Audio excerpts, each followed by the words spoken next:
सबको जय मसीह की। मैं प्रभु यीशु मसीह के नाम में एक बार फिर से कॉफ़ी विद क्राइस्ट के 13th एपिसोड में आपका स्वागत करता हूं। और आज हम बात करने वाले हैं प्रार्थना की शक्ति के बारे में। मैं विश्वास करता हूं आप सभी लोग जो मसीहत में हैं वे नित्य दिन परमेश्वर से प्रार्थना करते हैं, परमेश्वर से बातें करते हैं। लेकिन यहाँ एक वचन है जिसने मेरा ध्यान खींचा और मैं आपसे उसके बारे में बात करूँगा, और वो ये है याकूब 5:16, जिसमें लिखा है, धर्मी जन की प्रभावशाली और गंभीर प्रार्थना बहुत कुछ कर सकती है।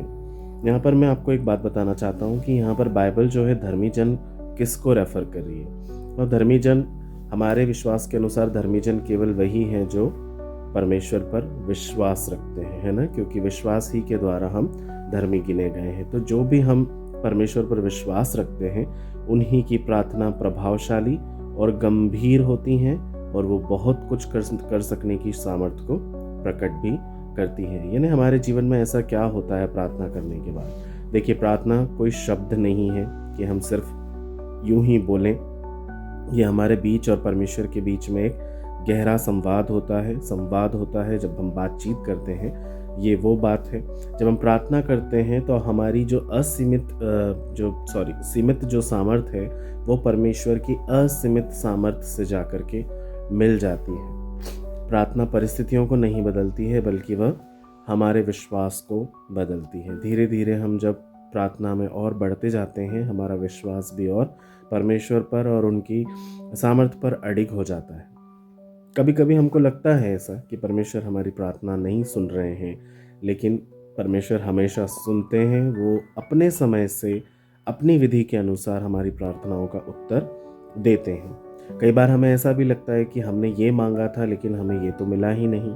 लेकिन विश्वास करिए, बाइबल हमें फिर से यही बताती है कि हमारे जो लोग परमेश्वर से प्रेम करते हैं ना, उनके लिए सारी बातें मिलकर केवल और केवल भलाई को उत्पन्न करती हैं। हो सकता है हम जो यहाँ से प्रार्थना में मांग रहे हैं, हम उसके परिणाम को नहीं जानते, और परमेश्वर वो जानते हैं, इसलिए वो हमारे जीवन में उसे होने नहीं देते हैं। तो क्या करें? छोटा सा मैं आपको एक कहानी सुनाना चाहता हूँ। छोटा सा गांव था, गांव में बहुत सारे लोग थे और सूखा पड़ गया, है ना। हम सब इस कहानी को जानते हैं। सूखा पड़ गया और सारे लोगों ने सोचा कि हम लोग परमेश्वर से प्रार्थना करेंगे। सब लोग प्रार्थना करने के लिए चौक में इकट्ठे होते हैं, लेकिन एक ही छोटा बच्चा रहता है जो छाता लेकर वहाँ पर एक खड़ा होता है। कहने का मतलब यही है कि उसका ये विश्वास था, अटल विश्वास था कि जब हम प्रार्थना करेंगे तो बारिश होगी। वैसा ही हमारा भी विश्वास होना चाहिए कि जब हम प्रार्थना करें तो हमारी परिस्थितियां बदलेगी।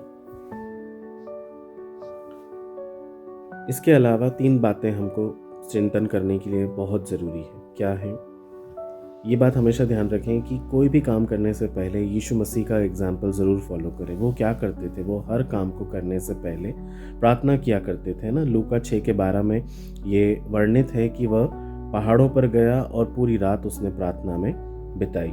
तो हमें भी कोई काम करना है तो हमें प्रार्थना ज़रूर करना है परमेश्वर से।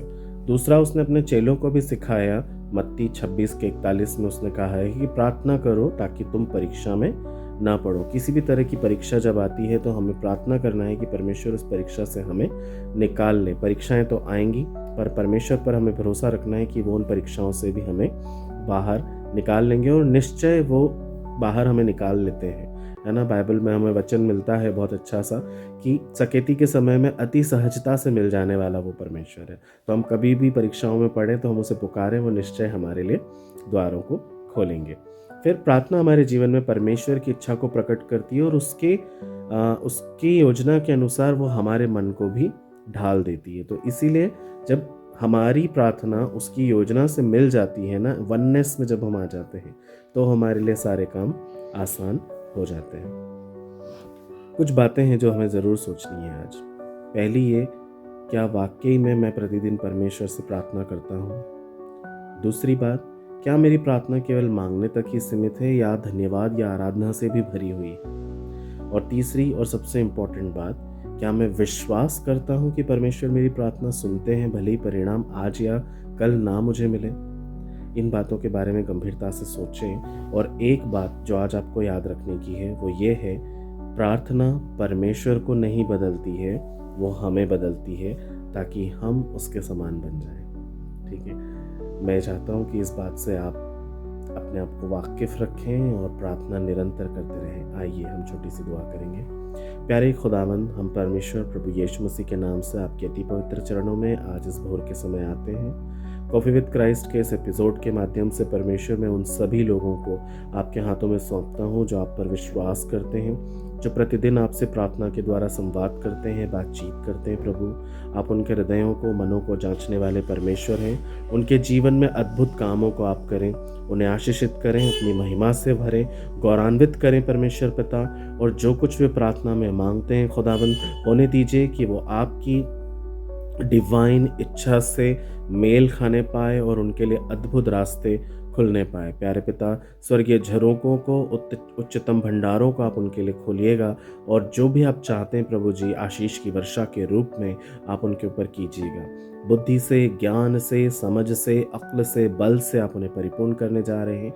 इसी विश्वास से हम हर एक को आपके हाथों में सौंपते हैं। जो आज किसी भी तरह की शंका में है और जो पिता संदेह कर रहा है परमेश्वर, जो विश्वास में कमज़ोर पड़ गया है राजा, हम आपसे विनती करते हैं आप उनके जीवनों में इंटरवीन करें, आप उनसे बात करें प्रभु, और उन्हें वापस अपने पास लेकर आएँ परमेश्वर पिता, ताकि वो फिर से एक अनंतता की ओर, एक अनंत जीवन के भागी होने की ओर रहने पाएँ प्रभु, चलने पाएँ पिता। आपने ऐसा कर दिया है, उसके लिए धन्यवाद देते हैं। सारा आदर, मान, महिमा, इज्जत, गौरव, जलाल आपको देते हैं और ये विनती प्रभु यीशु मसीह के नाम से पूरी होने के लिए मांगते हैं। दया करके सुनिए और ग्रहण कीजिए।